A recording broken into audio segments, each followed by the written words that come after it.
Blog Talk Radio. Hello, everyone. Good morning. This is Laurie Smith on Blog Talk Radio. It is 6 o'clock here in the morning, Calgary, Alberta, and Friday morning, January 21st. I'm happy to be here and glad it's Friday. And appreciate everybody who's tuning into my shows. Thank you very much. I know I do a lot of shows during the week, and I appreciate everybody who's following along and listening to all the shows and listening to me ramble on and on. It's much appreciated.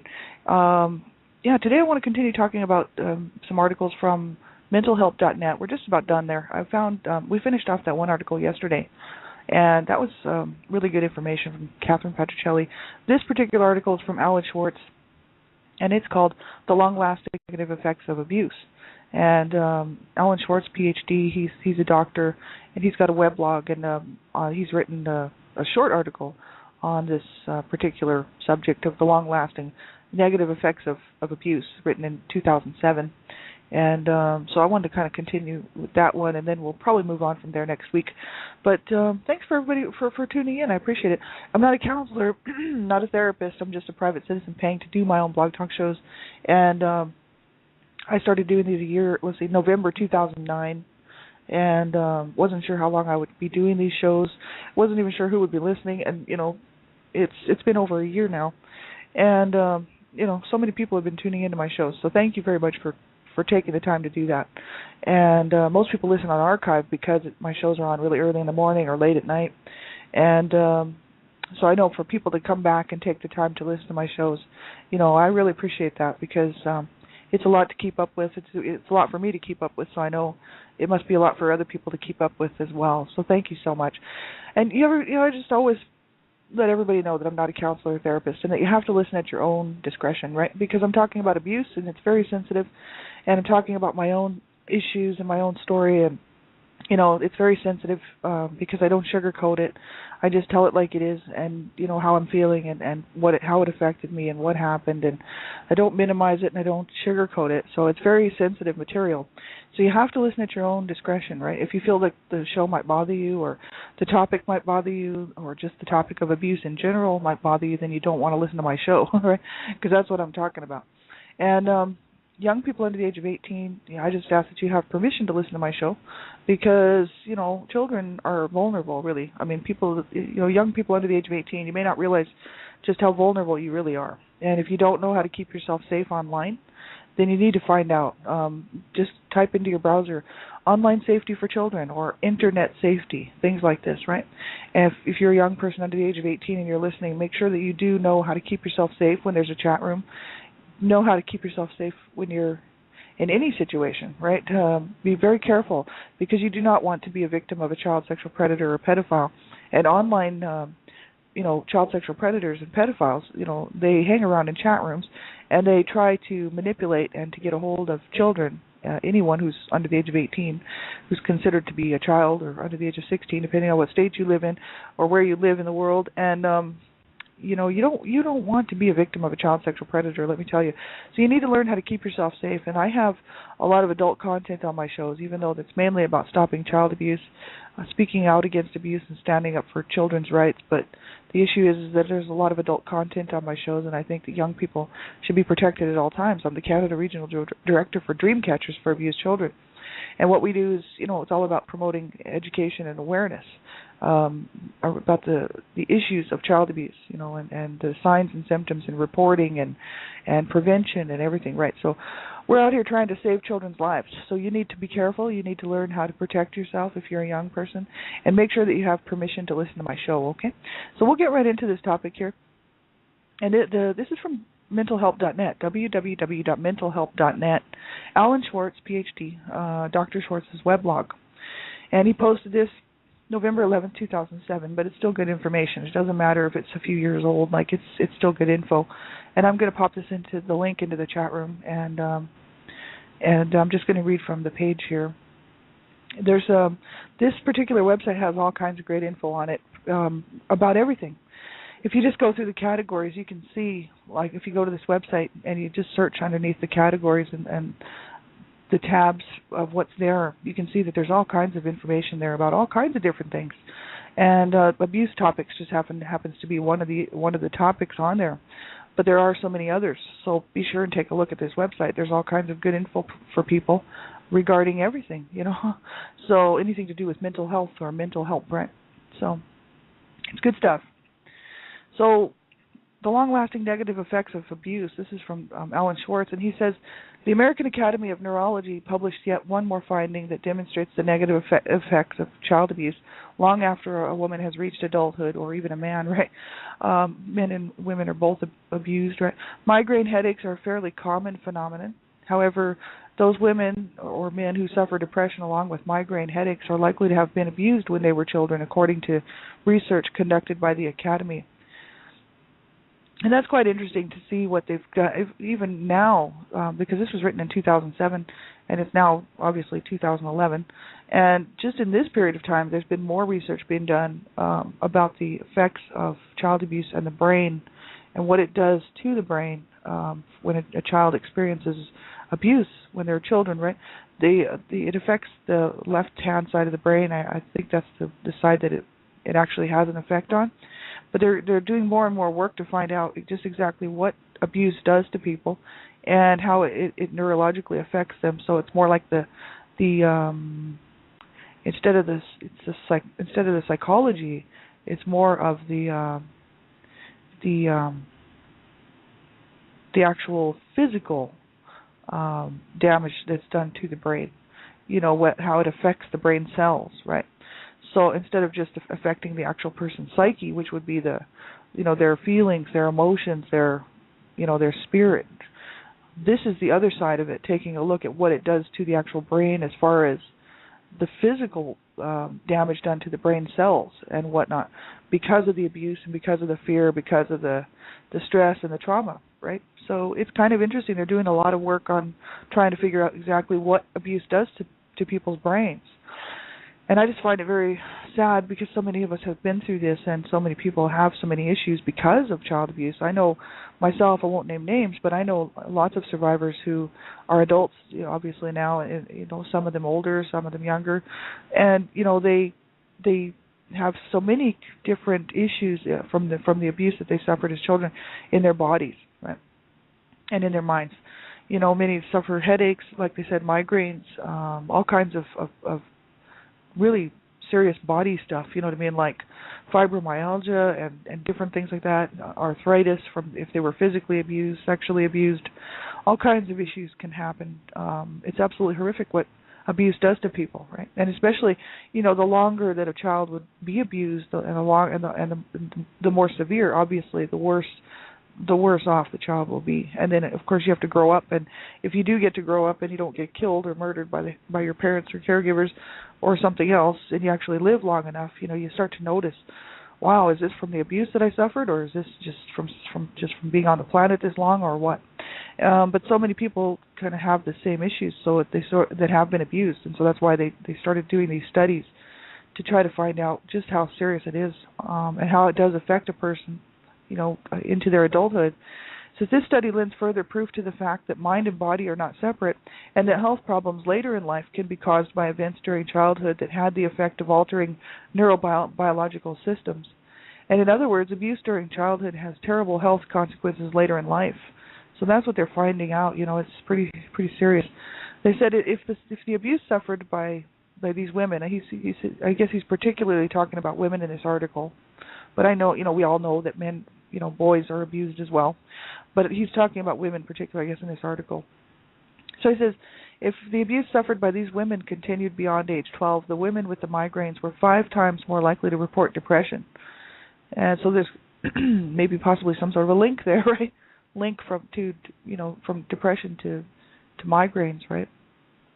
There is also evidence that sexual abuse is even more devastating than physical abuse, resulting in even greater physical and psychological problems later in life. And they do the studies on this, and I talk about this on my shows quite a bit. On all of my shows, I sort of look at the issues of child sexual abuse and what it does to children, and then as an adult survivor of child sexual abuse, it's serious consequences and absolute consequences. Most people don't come out of that unscathed with no problems. Some people may not experience too many problems, but it depends on like I said, everyone's situation is different, and everyone would handle things differently, and everybody would have gone through slightly different things, right? That's the whole issue. So it's hard when they do the studies, because each individual has gone through something different. There would always be that the result of that would be just a little bit different. So these findings hold solid when compared to women who experience migraine headaches but do not have depression, and women who do not experience depression but suffer from migraine headaches are most likely to have not been abused, either sexually or physically. So women who do not experience depression but have migraine headaches were the group that were most likely to have not been abused, right? So I don't know. So I guess depression and migraines kind of go hand in hand. I guess that's what they're trying to say. It sort of seems to be the issue. And that's just absolutely horrible what abuse does, to children. It keeps your body always. I talk about this a lot on my shows, and that's because I know I remember just living in this fear, just having a lot of fear, which led to a lot of anxiety. And people would say, well, what's anxiety? Just being tense, just being anxious, continually being concerned for the health and well-being for the people in my family, in my home, and even for myself. You know what I mean? Like, it wasn't just all about myself, but I used to be in school and wonder, like, who was going to be dead when I got home, because it was an issue, right? I mean, it was kind of like, you never knew, right? My parents were very violent towards each other, and I used to sit in school and wonder if my mom would be alive when I got home. My mom was quite often in the hospital having surgeries, and she was just very ill. She was never well her whole life, right? And then she had all of these children that she was not supposed to have, and it just caused her, and plus the abuse that she suffered as a child, right? And as well as being in this abusive marriage with my dad, caused her to have a lot of health problems, and she was already jeopardized, right? So then all of this other stuff didn't help. The stress of being in this marriage with my dad, and a lot of the issues with her children. Some of my siblings were not, because of the way that they grew up. I mean, that's why I decided to go public with my story, because I wanted people to know what happened to my brothers, because my brothers were, not all of them, but some of them were, into doing, like criminal activity, and into, getting put in jail and prison, and some of them were using drugs, not all of them, but I had 4 brothers, and out of the 4 brothers, 3 brothers were using drugs, and 1 wasn't. But one was in prison because he got busted for forging a check or something, and he had to do prison time. And he was young. He was just 18 years old. So he had just turned 18, and he had to go to prison for this forgery deal. But he was not using drugs. He was just using alcohol. So he was using a different manner. But my brothers, were quite often in trouble, not all of them, but some of them. And it was the stress and that stuff just gets to you after a while, especially my mom, who was already having emotional problems as well as physical problems with her body, and was in this horrible marriage, you know what I mean? Like, her body started to break down, and after she had so many children, the doctors actually told her, do not have any more children. And I can't believe that she did not get on birth control. I mean, I wouldn't be here today if she had, right? But the thing is that, for her own, to keep herself alive, the doctors actually said, if you have another child, you could die. Because my mom lost three children in between my brother and myself.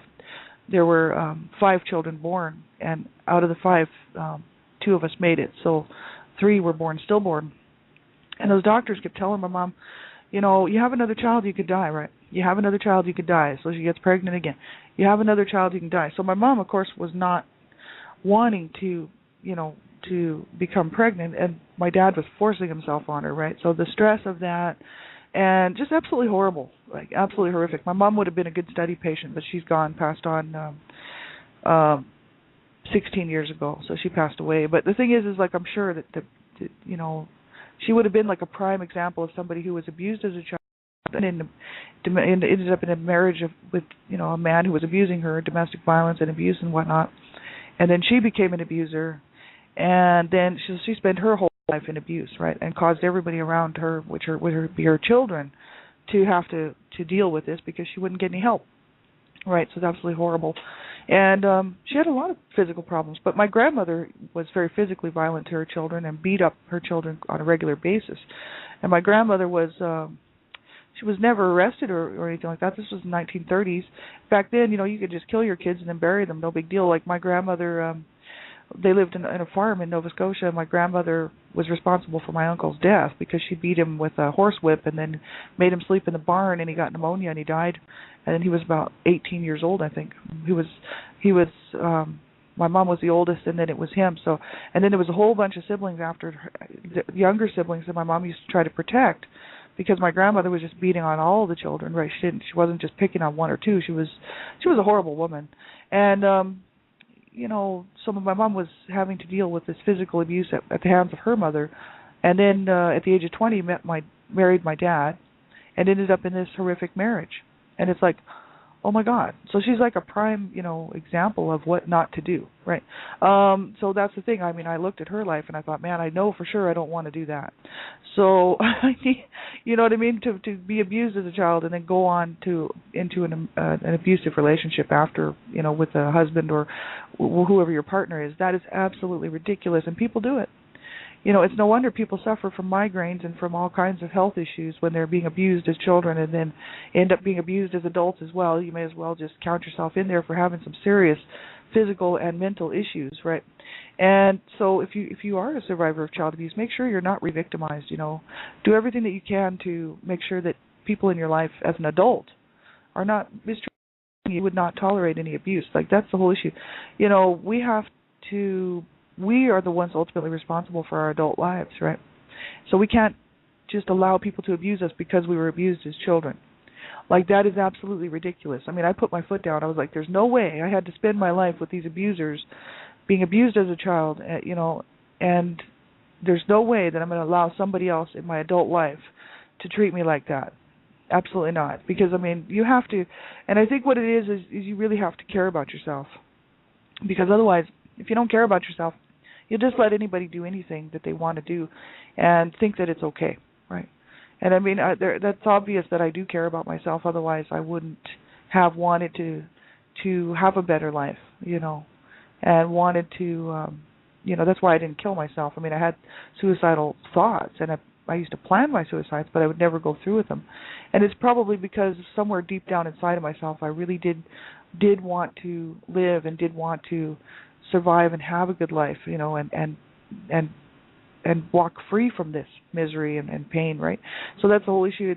It's a matter of how we see ourselves and how we see who we are to ourselves, and I didn't like the way that I was treated as a child. I certainly didn't appreciate it, and I don't appreciate my dysfunctional family members who are still left here today, because they still look at me as that little kid who nobody could love. You know what I mean? And, I paint that picture realistically. My parents did not show any love towards me, neither did my siblings. Of course, my parents weren't showing that love to anyone in the family, so it's not like it was just me. But my siblings couldn't even, bring themselves to be good to each other, or to be good to... there was only two siblings that actually rallied around each other, and that was my brother Rob and my brother Chess. And my brother Chess was murdered when he was 19 years old.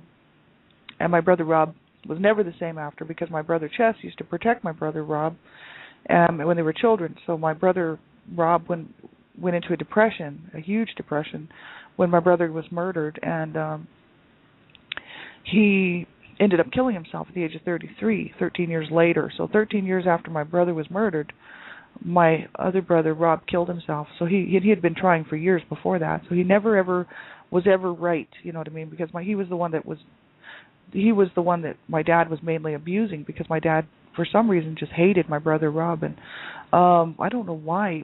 We sit there and I think about this, and even the family members think about why my dad treated my brother Rob the way that he did, and we just can't figure it out.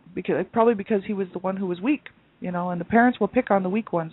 In my case, I was the one who was weak, so my mom used me as a punching bag, because I was the weak one. I was the kid that it was real easy to hate. You know what I mean?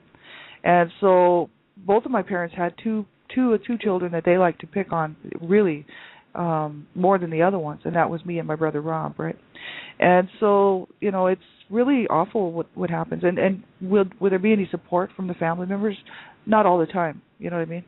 Like, my dysfunctional family right now absolutely cares nothing about what happens to me or what happens to anyone. You know what I mean? Because they grew up in the same home that I did, and they have no love in their heart. You know what I mean? They're not on their healing journey. They don't feel like they need one. Um, they think it's okay that my dad raped my mom and beat on her and called her names, and they think it's fine that my dad abused my brother, and that's why he was brought up on charges. My parents were brought up on charges, right? It's absolutely ridiculous that the people in the family would think that is okay, right? And they know that my mom was beating on me. They know that my mom was battering me, and they were witness to quite a bit of it.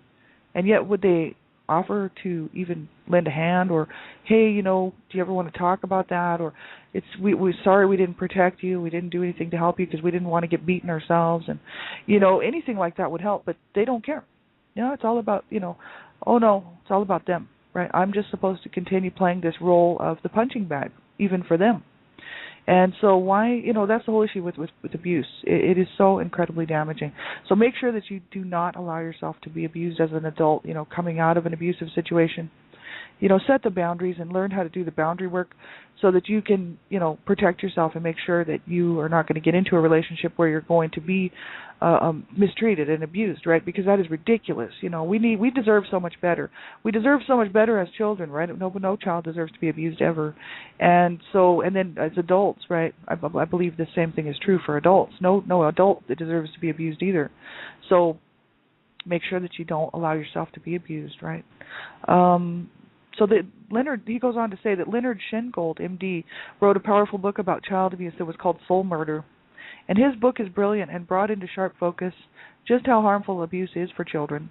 The title of the book is extremely compelling, and he explains the title in the text. The harm caused by child abuse and neglect of all types causes not only physical and mental harm, but destroys a person's spirit. There is treatment available in the form of various types of psychotherapy as well as medication for the survivors of abuse. In addition, there are many support groups available in most communities nationwide. So this is just a short article from Alan Schwartz about the long-lasting negative effects of abuse, right?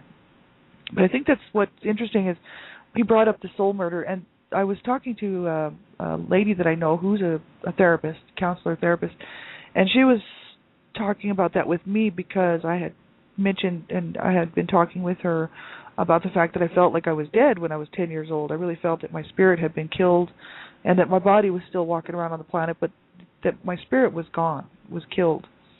And so I used to tell my mom, just go ahead and kill me because I'm dead anyway, right?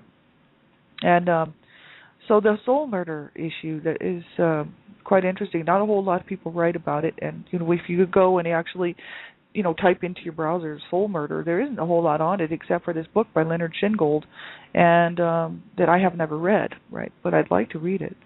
But it's sort of defined as that a child's spirit is damaged or destroyed because of the abuse, right? And I mean, at the age of 10 is when I realized it. I actually realized that I was feeling that way, and extremely exhausted and really felt like I was dead, because my spirit was destroyed, right? And that's a harsh realization, right, at the age of 10 years old, to sit there and think, oh my God, I'm dead anyway, may as well just kill me, and that's horrible, right? Do I feel that way today? Actually, I feel like I've got my spirit back, and it's taken me a long time, right, to get to where I am today. And it's taken me a lot of work, and I did almost all of it by self-help, but I did talk to a few counselors over the years, especially over the last 4 years, because before that I wouldn't have talked to anyone, because I didn't really, I would tell certain people, and then they would either support me or they would just be out of my life. They'd be like, oh God, you're just too needy, no can do, this friendship's not going to work for me. But so many people, that I knew that would tell me their stories of abuse, friends that I really felt that I could trust, we'd be talking about our past and whatnot. And I had a couple of friends, even in the last 10 years or so, who, would tell me about their stories of abuse. And then when I told them mine, they were like, oh, I just can't deal with that. You're just too much. And then just blew me off.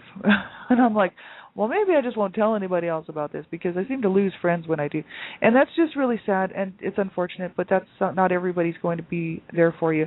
So, you have to really, be, I would say just to be true to yourself. And, if you do find somebody that is going to be there for you and cares about you, and you talk to them about this stuff, that's fine. But be careful who you do tell your stuff to. And as far as a counselor and therapist goes, I don't see anything wrong with that. If I believe that there are some good therapists and good counselors out there who really do care, or that they wouldn't be doing what they're doing. And so, but if you run into a counselor or therapist, I guess they say, in most of the websites actually say, if you get one that doesn't seem to be working for you, it may be because they don't specialize in what you've been through, or they just don't seem to click with you, right? So they said you can always just look for another one. There's just no harm done, right? I mean, you can just look for another one that seems to be the one that can understand where you've been and help you to see where you want to go, right, in your healing journey, right? So it's very important, and as far as the whole issue of trust, I mean, it's a serious issue when people, we grew up hearing that, anyone, if counselors, therapists, doctors, policemen, government, because my parents were paranoid schizophrenic. Well, my dad was paranoid schizophrenic and my mom was manic depressive, so they kind of brainwashed us into thinking that people were just out to hurt us, right? When actually they were the ones that were out to hurt us. My parents were the ones that were hurting us, and then they were saying everybody else was out to hurt us, right? So what they did was they taught us to not trust anybody, and as well that we couldn't even trust them, right? So there was just no trust there, period, at all. So I didn't want to talk to a counselor or therapist, and would never have done that. Now I'm 4 years into my healing journey, and I'm thinking I probably would, because I'm learning how to be okay with the fact that I have rights, and I have, if I don't like a certain counselor or therapist, I can just change and get another one, right? So yeah, there's the whole issue is to get help whatever way you can, right? Like if everyone's different. So what may work for me might not work for you, and what works for you may not work for somebody else. So I like group support, online group support, because you can be anonymous. You don't even have to give your name, and you can talk to people who've been through the same sorts of issues. It's nice to have validation, like from people who have been there and they understand what it's like, and because so many of us have gone through so many different things. And so it's nice to have that community support, even if it's just online, because so many times people are so busy they don't have time to attend meetings in their own cities, and some cities don't even host meetings. Depends on where you live. But there's the Adult Survivors of Child Abuse, the ASCA.org. That's a great website. They have a Survivor to Thriver workbook on there that's just awesome. Like the first 30 pages are devoted to safety first. I mean, this workbook is just amazing. Survivor to Thriver workbook from the ASCA, the Adult Survivors of Child Abuse, a Morris Center program. And they also have on there online support, group support. If your city hosts ASCA meetings, excuse me, if they host meetings, then you can actually go and be a part of that, right? And I wish that my city did, but my city doesn't. So I would have to do the online community stuff, right? But still, it would still be cool. I haven't had any time, to be honest with you, to do anything.